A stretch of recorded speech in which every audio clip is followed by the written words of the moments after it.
Congress party, Congress party. धन्यवाद।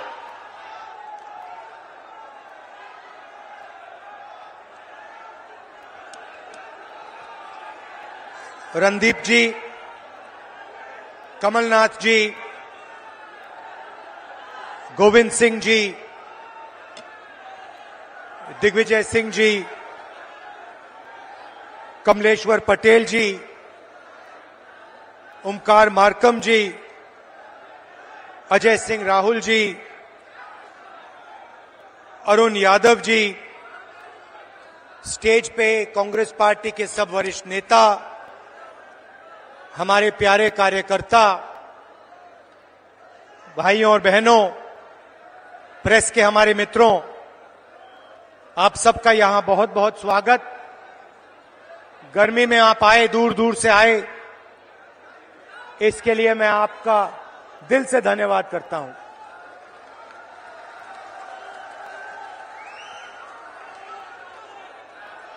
अडवाणी जी ने अपनी किताब में लिखा था, उन्होंने एक किताब लिखी थी और किताब में लिखा था कि जो आरएसएस और बीजेपी की सच्ची लेबोरेटरी, मतलब सच्चा कारखाना गुजरात में नहीं है मगर मध्य प्रदेश में है, ये उनका कहना था। तो जब मैं इस भाषण की तैयारी कर रहा था तो मैंने सोचा, अडवाणी जी ने कहा था कि मध्य प्रदेश उनकी लेबोरेटरी है, उनका कारखाना है, तो चलो देखते हैं आरएसएस और बीजेपी की लेबोरेटरी में, कारखाने में ये क्या क्या काम कर रहे हैं।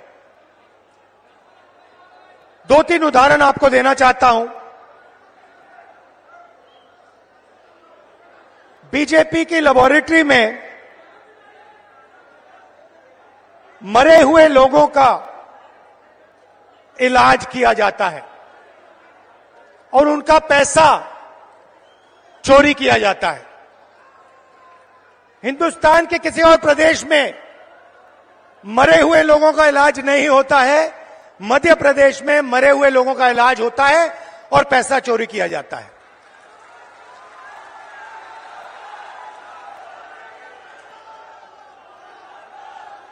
मध्य प्रदेश में और किसी प्रदेश में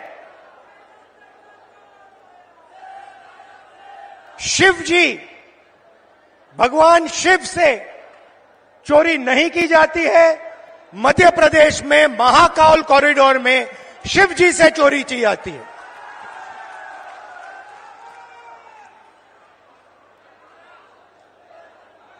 बच्चों के जो स्कूल यूनिफॉर्म होती है, उनका मिड डे मील का भोजन का पैसा होता है, वो बीजेपी लेबोरेटरी में उनसे चोरी की जाती है। मध्य प्रदेश के भविष्य से, छोटे छोटे बच्चों से चोरी की जाती है। व्यापम में 1 करोड़ युवाओं के भविष्य को बर्बाद किया जाता है, 40 लोगों की हत्या हो जाती है, एमबीबीएस की सीट बिक जाती है और पटवारी बनने के लिए 15 लाख रुपए की रिश्वत देनी पड़ती है। मगर ये लोग वहां नहीं रुकते। बीजेपी की लेबोरेटरी में 18 साल में 18,000 किसानों ने आत्महत्या की है। हर रोज 3 किसान बीजेपी की लेबोरेटरी में आत्महत्या कर डालते हैं। मंदसौर में बीजेपी की लेबोरेटरी में को गोली मारी जाती है, पे 18% और पेस्टिसाइड पे 12% जीएसटी लग जाती है। ठहरिए, बीजेपी की लेबोरेटरी में हर रोज महिलाओं का बलात्कार होता है, 12 साल की ट्रेन में रेप होता है, भोपाल में एक लड़की का बलात्कार होता है और जब उसका भाई उसे बचाने की कोशिश करता है तो पुलिस के सामने उसकी हत्या कर दी जाती है। ये बीजेपी आरएसएस की लेबोरेटरी का काम। 45 सिलेंडर 11 और जहां भी देखो वहां पे प्राइवेटाइजेशन और कॉन्ट्रैक्चुअलाइजेशन किया जा रहा है। यह काम बीजेपी की लेबोरेटरी में आपके सामने किया जाता है। बीजेपी के लेबोरेटरी में आदिवासी जिला है, बीजेपी के नेता आदिवासियों के ऊपर पेशाब करते हैं।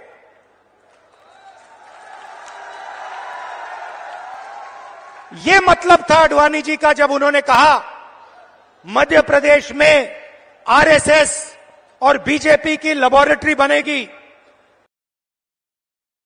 को करके दिखाया है।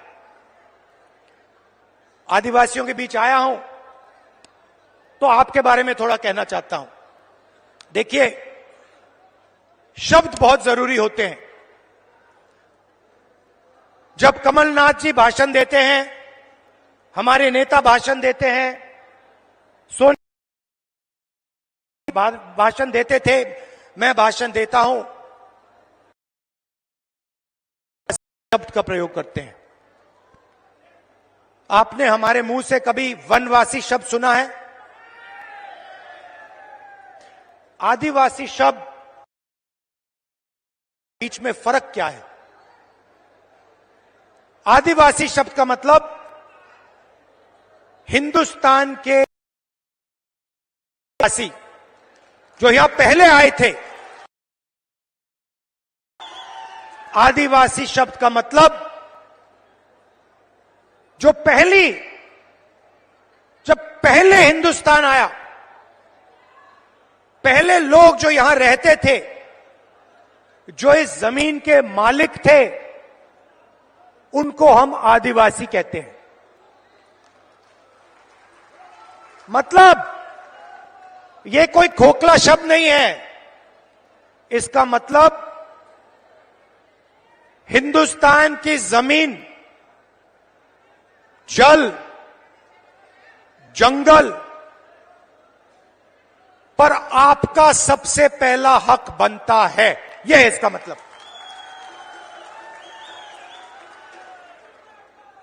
दूसरी तरफ वनवासी मतलब आपका जमीन पे हक नहीं बनता, आप तो जंगल में रहते हो। इसीलिए बीजेपी के लोग, बीजेपी के नेता आदिवासियों पर पेशाब करते हैं। और जब कोविड का समय आता है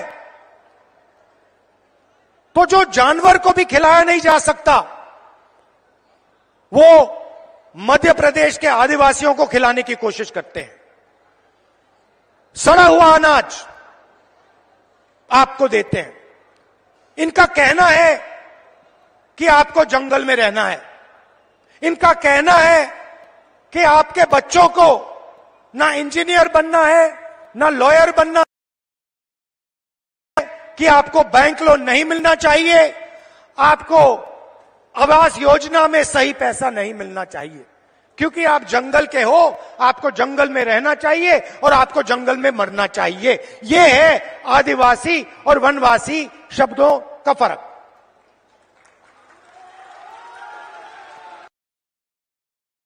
साफ है।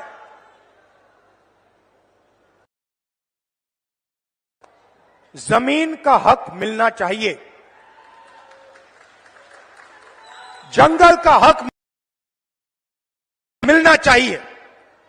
और हम कानून लाए, क्योंकि हम खोखले वायदे नहीं करते, हम पैसा कानून लाए। हम फॉरेस्ट राइट एक्ट कानून लाए। अब इन पैसा कानून में साफ लिखा था, जमीन लेनी है, चाहे वो हिंदुस्तान का सबसे बड़ा उद्योगपति हो, अदानी हो, कोई भी हो, अगर जमीन लेनी है तो पहले जाकर हाथ जोड़कर ग्राम सभा के से जाकर पूछिए, नहीं तो जमीन नहीं ले सकते। ये कानून बनाया हमने।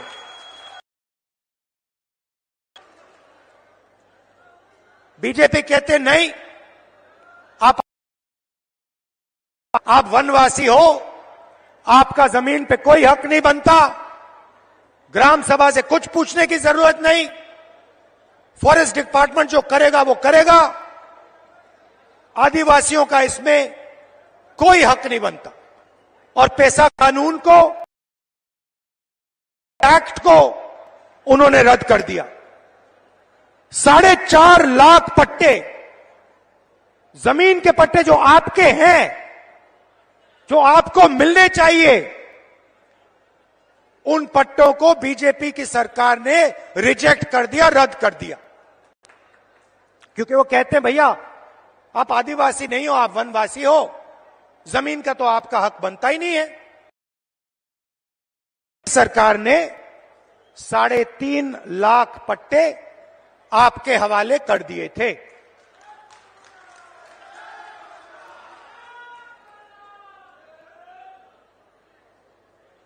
बीजेपी सरकार ने धमकी देकर, डराकर आपसे जमीन छीनी। जोबट में, मंडला में, डिंडोरी में आपने धरना की, आप खड़े हो गए, आपने कहा हम आपको जमीन नहीं देना चाहते, मगर हिंसा के साथ सरकार के बल को प्रयोग करके आपको हटाया गया और जो आपका है आपसे छीना गया। जल, जमीन और जंगल, मैं आपको यहां गारंटी देके कह रहा हूं, जो आपका है वो आपको हम वापस दे देंगे। जो आपकी जमीन का हक है हम आपको दे देंगे। अब मैं आपसे अब एक मजेदार बात बोलना चाहता हूं। इस बात को आप गहराई से सुनिए, क्योंकि ये आपके भविष्य के लिए बहुत जरूरी बात है। देखिए, हिंदुस्तान की सरकार को 90 अफसर चलाते हैं, कैबिनेट सेक्रेटरी चलाते हैं और secretary to the government of India चलाते हैं। हिंदुस्तान सरकार का कोई भी निर्णय हो, छोटे से छोटा निर्णय, बड़े से बड़ा निर्णय, मनरेगा कैसे बनेगा, आदिवासी बिल कैसे बनेगा, डिफेंस का पैसा कैसे खर्च किया जाएगा, ये सारे के सारे निर्णय अंत में ये 90 अफसर साइन करके निर्णय लेते हैं। भाई और बहनों, बीजेपी के एमएलए और एमपी नहीं लेते हैं। बजट का कैसे प्रयोग किया जाएगा, हिंदुस्तान में जो जीएसटी का पैसा लिया जा रहा है, गरीबों से छीना जा रहा है, वो पैसा कैसे इस्तेमाल होगा, ये 90 अफसर निर्णय लेते हैं। अब मैंने पार्लियामेंट में भाषण में कहा कि 90 अफसरों में से 3 अफसर ओबीसी वर्ग के हैं। और मैंने कहा कि भैया ये जो पूरा बजट है, इसमें से सिर्फ 5% बजट ओबीसी अफसर डिसाइड करते हैं। अगर हिंदुस्तान की सरकार 100 रुपए खर्च करती है तो ओबीसी वर्ग के अफसर 5 रुपए का निर्णय लेते हैं। अब मैं आपसे सवाल पूछता हूं, मजेदार सवाल। अगर हिंदुस्तान की सरकार 100 रुपए खर्च करती है और ओबीसी के अफसर 5 रुपए का निर्णय लेते हैं, तो आदिवासी अफसर आज कितने रुपए का निर्णय लेते हैं, यह बता दो मुझे। भाई और बहनों, ये हिंदुस्तान, हमारे देश को चलाते हैं। आप मुझे बताइए, अगर हिंदुस्तान की सरकार 100 रुपए खर्च करती है तो आदिवासी अफसर कितने रुपए का निर्णय लेते हैं? जब मैं आपको बताऊंगा, जवाब दूंगा, आप हिल जाओगे। शर्म की बात है। भाई और बहनों, 100 रुपए में से आदिवासी अफसर 5 रुपए का निर्णय नहीं लेते। भाई और बहनों, नहीं, 1 रुपए का भी निर्णय नहीं लेते, 50 पैसे का भी निर्णय नहीं लेते, 25 पैसे का निर्णय नहीं लेते। भाई और बहनों, हिंदुस्तान अगर 100 रुपए खर्च करता है तो आदिवासी अफसर 10 पैसे का निर्णय लेता है। इससे बड़ा आदिवासी वर्ग का अपमान किया जा सकता है क्या? नहीं। इसीलिए हम सवाल उठा रहे हैं। आदिवासियों को इस देश में आज क्या हक मिलना चाहिए, कितना हक मिलना चाहिए? ओबीसी वर्ग को कितनी हिस्सेदारी मिलनी चाहिए? एससी वर्ग को कितनी हिस्सेदारी मिलनी चाहिए? यह सवाल है देश के सामने। इसीलिए हमने कास्ट सेंसस की बात की है। इसीलिए हम कास्ट सेंसस चाहते हैं, जाति जनगणना चाहते हैं, और हम करवा के दिखाएंगे। भाई और बहनों, आप देखिए, पहले नरेंद्र मोदी भाषणों में वनवासी कहते थे। जहां भी जाते थे पहले कहते थे वनवासी। मैंने एक भाषण किया, मैंने कहा नरेंद्र मोदी जी, आप आदिवासियों का अपमान मत करो। आप ये वनवासी शब्द कभी फिर से प्रयोग मत करो। अब आप देखिए नरेंद्र मोदी जी का भाषण देखिए, अब वो वनवासी नहीं कहते, अब वो आदिवासी कहते हैं। मुंह से आदिवासी शब्द निकलता है, दिल में वनवासी शब्द है। भाई और बहनों, मुंह से आदिवासी, दिल और दिमाग में वनवासी। हमारी नीयत साफ है, दिल से आदिवासी, दिमाग से आदिवासी, मुंह से आदिवासी, कर्मों से आदिवासी। हम यहां आपको झूठ बोलने नहीं आए हैं। भाई और बहनों, हमारी गारंटी सुन लीजिए। मैंने आपसे कहा था, आपकी जो जमीन है उसका हक आपको मिलेगा। जाति जनगणना की मैंने बात कर रखी, पार्लियामेंट में रखी। हम करवाएंगे, चाहे बीजेपी करवाए ना कराए, हम उन पे ऐसा दबाव डालेंगे, उनको करना ही पड़ेगा। अगर नहीं करेंगे, परे हो जाओ, हम करेंगे।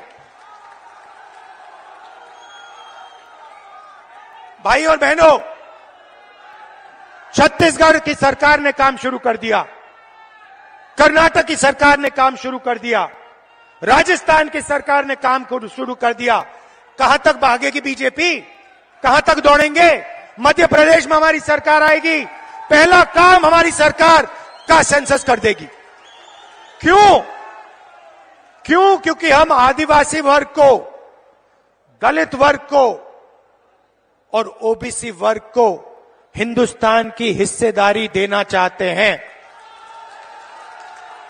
मेरा सीधा सवाल है, अगर हिंदुस्तान में 50% से ज्यादा आदिवासी वर्ग है, तो दिल्ली में 90 अफसरों से सिर्फ 3 ओबीसी वर्ग के क्यों हैं? अगर आदिवासी वर्ग 10-15% है, तो 100 रुपए में से सिर्फ 10 पैसे का निर्णय आदिवासी वर्ग क्यों ले रहा है? यह शर्म की बात है।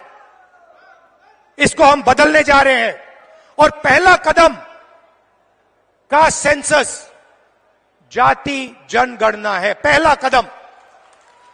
मैंने कमलनाथ जी से कहा, कुछ दिन पहले मैंने कमलनाथ जी से कहा, कमलनाथ जी आपकी एज क्या है? आयु क्या है आपकी? हाँ, 72 साल की एज है। आप देखिए, कांग्रेस के नेता हैं, कभी जीप पे चढ़ जाएंगे, कभी भारत जोड़ो यात्रा पे निकल जाएंगे। कुछ दिन पहले भीड़ के बीच में घुस गए, थोड़ी सी चोट लग गई, घुटने में चोट लग गई। मैंने पहला सवाल इनसे पूछा, कमलनाथ जी आपने एक्सरे करवाया, एमआरआई आपने करवाया? कहते हां मैंने करवाया। क्या हुआ? नहीं, हड्डी नहीं टूटी थी, लिगामेंट में थोड़ी चोट लगी। वही बात मैं कह रहा हूं, कास्ट सेंसस, जाति जनगणना एक्सरे है। आदिवासी वर्ग को चोट लग रही है, ओबीसी वर्ग को चोट लग रही है, दलित वर्ग को चोट लग रही है। चलो पता लगा लेते हैं, एक्सरे कर लेते हैं, दूध का दूध पानी का पानी हो जाएगा, साफ हो जाएगा पूरा। अब मैं नरेंद्र मोदी को चैलेंज दिया, मोदी जी आप प्रधानमंत्री हो, देश का एक्सरे करा दो। कांग्रेस पार्टी ने जाति जनगणना की थी, उसका जो डेटा है मध्य प्रदेश की जनता के सामने, ओबीसी युवाओं के सामने रख दो। कभी नरेंद्र मोदी जी पाकिस्तान की बात करेंगे, कभी अफगानिस्तान की बात करेंगे, कभी साउथ इंडिया की बात करेंगे। क्या मतलब? इधर ध्यान करवाएंगे, उधर दिखवाएंगे, ऊपर दिखवाएंगे, नीचे दिखवाएंगे। अरे नरेंद्र मोदी जी का सेंसस है, जाति जनगणना, उसके बारे में अपने भाषण में बोल दीजिए। अब मध्य प्रदेश का हर ओबीसी युवा, भाई और बहनों, मैं आपकी बात कर रहा हूं, आपके भविष्य की बात कर रहा हूं। आप बेरोजगार क्यों हो? समझो, बेरोजगार हो क्योंकि आपके लोग हिंदुस्तान की सरकार को नहीं चला रहे, बजट के निर्णय नहीं ले रहे। कल भाई और बहनों, ओबीसी भाई और बहनों, युवाओं, प्रेस कॉन्फ्रेंस हो रही थी, मजेदार। मुझसे सवाल पूछ रहे हैं मोदी जी के बारे में, इजराइल के बारे में, अलग अलग सवाल। मैंने एक सवाल रख दिया सामने। मैंने प्रेस वालों से पूछा, भैया एक बात बता दो, आप यहां पे 200-300 लोग,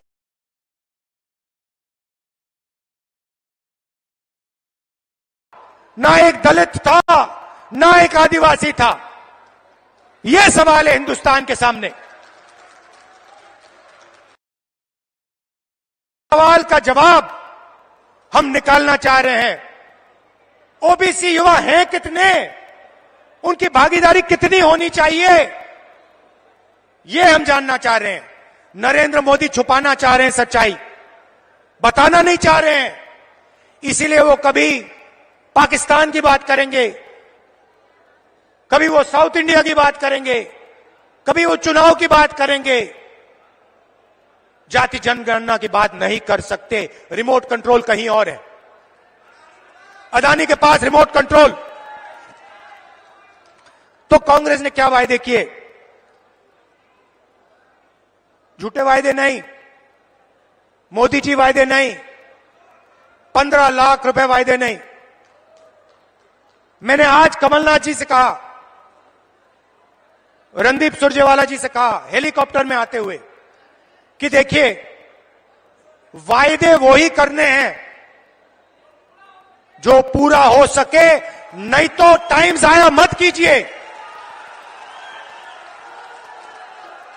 हम सच्चाई बोलना चाहते हैं, हम मध्य प्रदेश की जनता से मोहब्बत करते हैं, हम झूठ नहीं बोलेंगे।